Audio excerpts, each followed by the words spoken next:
We've come to the last two verses of our psalm this morning, Psalm 32. And before we get into our verses, I'll do a quick recap and overview of what we have covered. And also look at the context of Psalm 32. And also look at what we have just covered going through Psalm 32.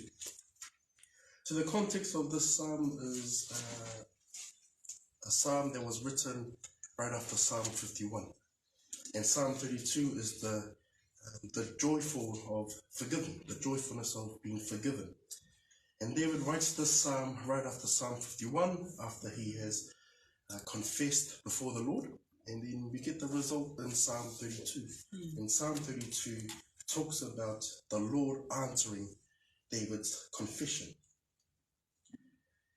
In verses 1 and 2, we see the blessing of the psalmist. And this is where we see David talking about a man that is blessed. A man who is blessed, a man who is happy or joyful, is one who has been forgiven, is one who has his sin covered. And that's what David meant when he said, blessed is that man. Blessed is the man whose sin has been forgiven or his sin has been covered.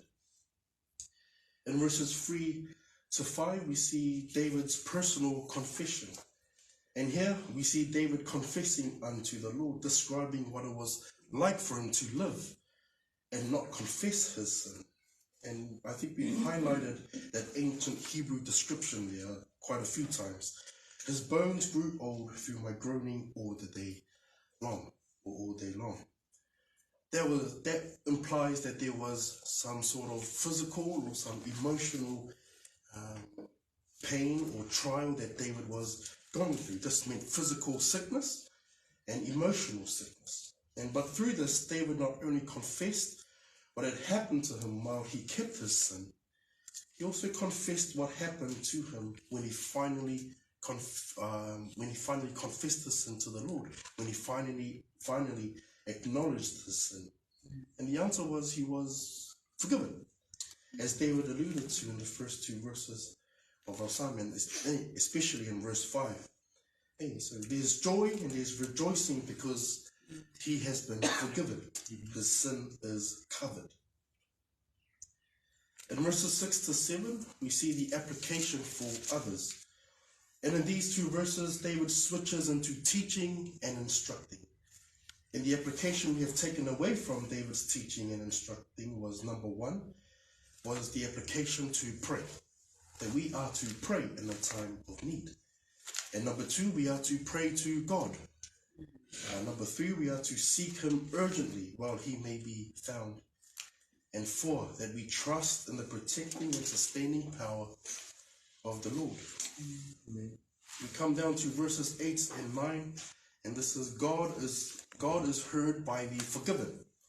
And in these portion of scriptures, we see the Lord now instructing and teaching David, instructing him in the way to go, teaching him this is how we get there, and instructing him this is the way to go, and teaching him this is how we get there, and whilst guiding him with his eye.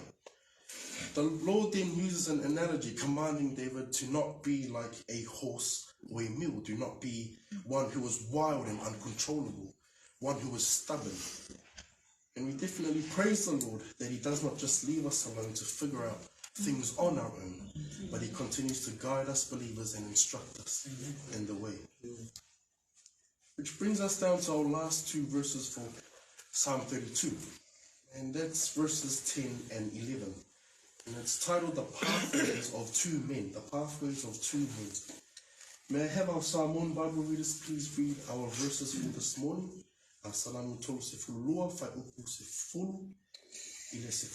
Then I'll ask our English Bible readers please to read after. Our Samoan Bible readers please. Ia.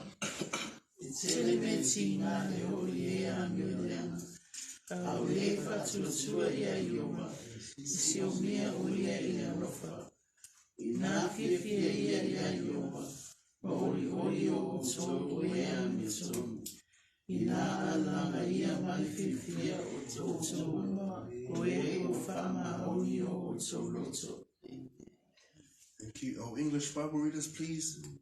Ia Many sorrows shall be to the wicked, but he who trusts in the Lord, mercy shall surround him. Be glad in the Lord and rejoice, you righteous, and shout for joy, all you upright in heart. These two portions of scriptures could give two descriptions of two types of people, the righteous and the wicked. It's almost like Psalm 1 as well, that addresses the righteous believer and the wicked. We too are describing these two comparisons in these two, I guess, roads or pathways that you would call it. The pathway of the righteous and the pathway of the wicked. The righteous believer and the non-believer or the wicked. And these are two pathways or comparisons that the Bible constantly talks about. And I would like us to consider these two paths or descriptions as we go through the last two verses. We will go through these two verses, unpack them, and draw out biblical applications for us to consider. So we start at verse 10. Many sorrows shall be to the wicked, but he who trusts in the Lord, mercy shall surround him.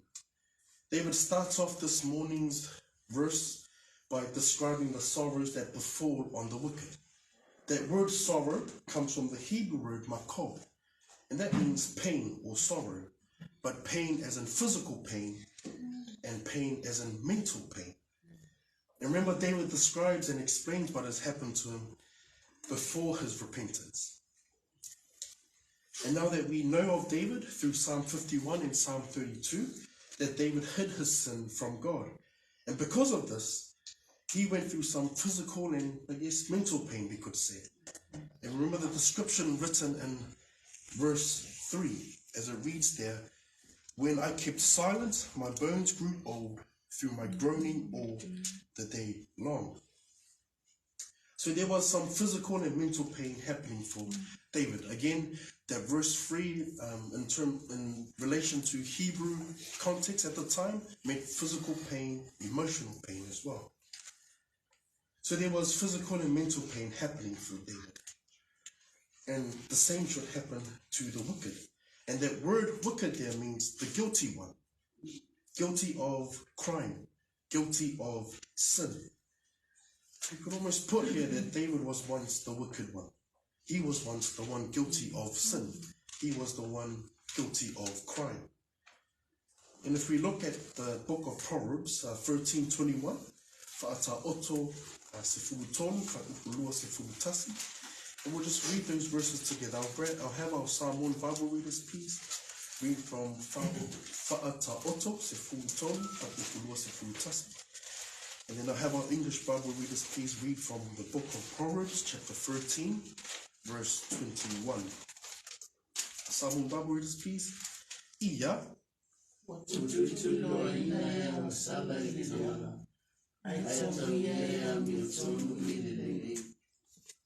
Our English Bible readers, please. Iya.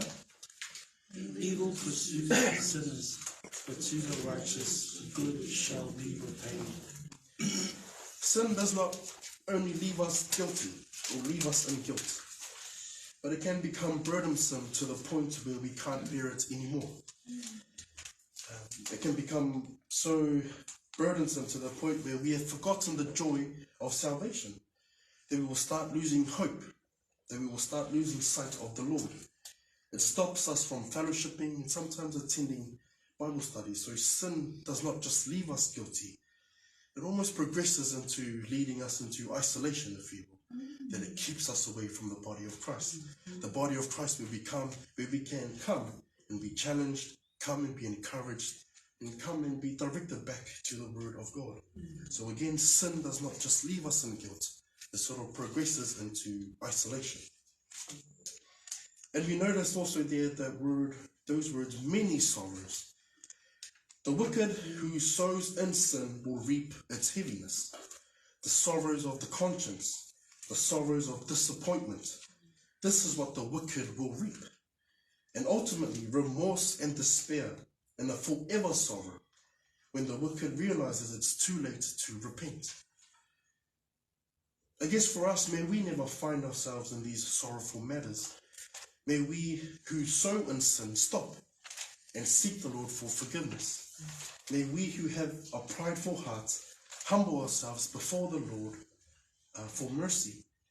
May we who are self-righteous deny our works and trust in the Lord who is full of mercy. I guess may we find ourselves in the next part of verse 10 as it reads there. But he who trusts in the Lord, mercy shall surround him. If there's anything that David would have learned about God in this time, is that God is merciful and forgiving. David knew that this purging and cleansing that he was after is only a work of the Lord. It's only God who can do this work of cleansing and purging. We may look clean outside, but in our heart it's still tainted with sin. And only the Lord can remove that taint. Only the Lord can remove that stain. And also to remember that it's not by King David's position as a king that this has happened to him. It's not by him being good that this has happened, but by God's goodness alone. Mercy is for the guilty, not for the self-righteous. Notice there too that one must trust in the Lord. Again, not in works, not in positions, not through our pastors or through friends, but in the Lord alone is where our trust should go. One must have belief in God. One must have confidence in God. And the mercy almost acts like a bodyguard. Mercy shall surround him. And when we put our trust in God, he becomes our bodyguard. He becomes our refuge. He becomes our fortress and our shelter. David understood this concept of God being his refuge and shelter. And in this part of David's scriptures, on Psalm 32, God's mercy has become his shelter. God's mercy has become his refuge. It's almost as if he was saying, if everyone is still to condemn me for what I have done, the Lord alone has forgiven me. The Lord alone has given me mercy. Therefore, I will abide and I will hide under what the Lord says, not what man says, or not what man judges or condemns. And in this, David finds rest. He finds rest for his conscience. He finds rest physically. He finds rest emotionally, mentally. He also finds rest overall as for himself. And again, it's only the Lord that David can find his rest in. And we move into the last verse of Psalm 32, verse 11. It reads there, be glad in the Lord and rejoice, you righteous, and shout for joy, all who are upright in heart. Being blessed is not the only thing we have when we come to the Lord. Joy comes with it. Rejoicing and happiness comes with being in the Lord. In this instance, David writes, be glad. David's response to his cleansing and his purging was, be glad. My sins are forgiven. Be glad. The Lord has shown me mercy. Be glad. My conscience is cleansed. Be glad. And this is a blessing that only comes to the righteous believer. Someone who puts his trust in the Lord is someone who is glad and joyful. This true gladness can only come from God. It is only in his goodness that we can be glad in. And it's because of his goodness we may find the reason to rejoice and be glad.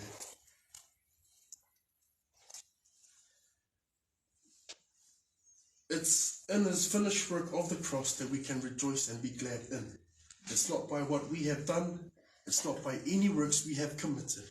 But in the finished work of Jesus Christ on the cross, we can be glad in that. Be glad, brethren, that our sin was done away with. Be glad, brethren, that when Jesus said, "Tetelestai," it's paid in full. We no longer bear the burdensome of sin. Be glad, as David writes.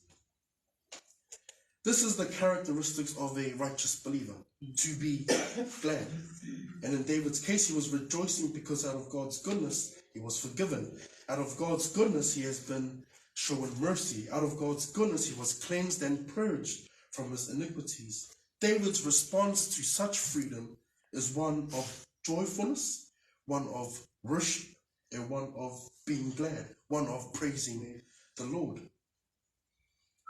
And then he commands his readers and listeners to do the same. If you trust in the Lord, be glad in the Lord. Rejoice, you righteous, and shout for joy, all you who are upright in heart. This is the attribute of a righteous believer. And we will go through two scripture references that talk about these two attributes. The first one is in Psalm 64 verse 10. Salamu wono se fulu fa, fai upu se fulu. Psalm 64 verse 10. If I can ask our English Bible readers please to read from Psalm 64 verse 10. And then I'll have our Samoan Bible readers please read from Salamu wono se fulu fa, fai upu se fulu. Our English Bible readers please. Iya. The righteous shall be glad in the Lord and trust in him, and all the upright in heart shall glory. Our Samoan Bible readers please. Iya.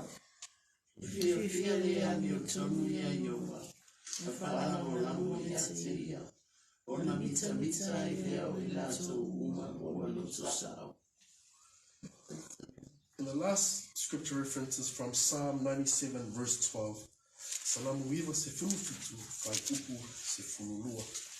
This time I'll ask our Samoan Bible readers please to read from our last scripture reference. Salamu wiva se fulu fitu, fai upu se fululua. Then I'll have our English Bible readers please to read after. Our Samoan Bible readers please. Iya.